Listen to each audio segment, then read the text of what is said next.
मित्रांनो नमस्कार। या घडीची सर्वात मोठी अपडेट समोर येऊ लागली आहे। उद्धव ठाकरेंचं भाजप शिंदेंना कडवं आव्हान।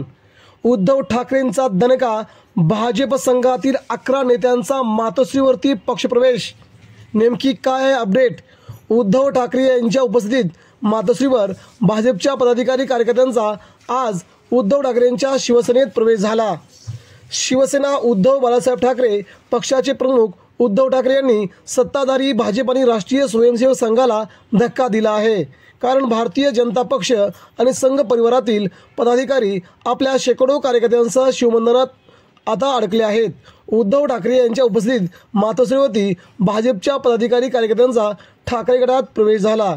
यावेळी प्रदीप उपाध्याय, भाजप उत्तर मुंबई जिल्हा सचिव, घनश्याम दुबे, विश्व हिंदू परिषद गोरेगाव विभाग धर्माचार्य प्रमुख राष्ट्रीय कार्याध्यक्ष, भारतीय ब्राह्मण स्वाभिमान परिषद, रविचंद्र उपाध्याय, विश्व हिंदू परिषद जिल्हा कोषाध्यक्ष उत्तर मुंबई, अक्षय कदम, आंतरराष्ट्रीय बजरंग दल उत्तर मुंबई जिल्हाध्यक्ष अशा हजारो कार्यकर्त्यांसह जवळजवळ 11 नेत्यांनी आज उद्धव ठाकरेंच्या शिवसेनेत प्रवेश केला आहे। हा प्रवेश मुंबईतला आतापर्यंतचा सर्वात मोठा प्रवेश मानला जात आहे। मित्रांनो, आपल्याला काय वाटतं या प्रवेशाबद्दल? उद्धव ठाकरेंनी भाजपा खिळखिळी करण्यास सुरुवात केली का? नक्कीच कमेंट करा। धन्यवाद।